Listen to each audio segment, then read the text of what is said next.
Una, mag-login tayo gamit ang isang user account. Pagkapasok natin, magpapakita ang user dashboard kung saan makikita agad ang live profit and loss evaluation ng mga business o sources. Next, kailangan nating magrehistro ng business o sources. I-click natin ang Register New Source.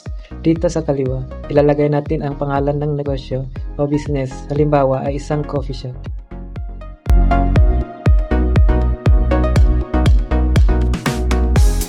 Ilagay natin ang ating mga gastos, fixed cost, variable cost, at labor cost.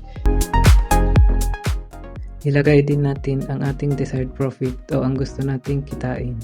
Automatic na din na kinocompute ng system sa ibaba ang ating calculated target. Kapag na-save na natin ito, may i-add ang record sa ating history grid sa kanan. Ngayon, mag-add naman tayo ng benta. Babalik tayo sa dashboard at i-click ang record revenue. Piliin lang natin sa drop-down ang coffee shop. Piliin lang natin sa drop-down ang coffee shop. Ilalagay ang year at month at i-enter ang total na kinita bago i-click ang save. Makita natin na na-add na ito sa ating recent revenue entries. Pagbalik natin sa dashboard, automatic na nitong binawas ang ating cost sa ating kinita.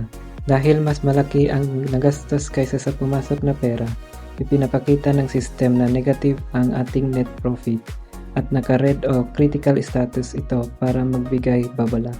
Next, i-click natin ang record expenses para ilista ang mga nagastos araw-araw. Katulad ng revenue, pipiliin lang ang details at ilalagay ang amount. Dito, meron ding undo feature. Kung may na-type kang mali, i-click lang ang undo at babalik ito sa original na data. Kung nakadelete ka naman ng record, kaya rin nitong i-restore ng undo button. Kung kailangan naman na mag-pass ng report, isang click lang sa Export to Excel button sa ating dashboard. Gagawa na ng system ng CSV file na pwedeng buksan sa Excel. Ngayon naman, sa administrator naman tayo. Maglalagin tayo gamit ang admin account. Ang admin dashboard ay halos pareho sa user. Pareho ang controls sa ibaba. Wala itong data entry buttons. Ang role ng admin ay mag-monitor at mag-manage. I-click natin ang manage accounts. Dito makikita ang admin, ang grid ng lahat ng gumagamit ng system. Nakatago ang mga password para sa security. At makikita rin dito kung kailan sila huling nag-login. Pwedeng mag-update ng account tulad ng pagpapalit ng pangalan o kaya naman ay gumawa ng panibagong admin o user account.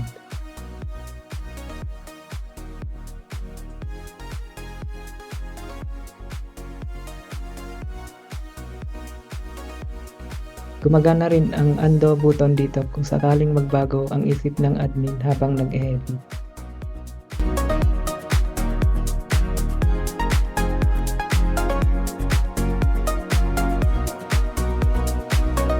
Ngayon naman, itry natin gumawa ng bagong user account. I-type lang natin ang username, password, at i-assign natin yung role sa user. At pagkatapos, i-click ang create account.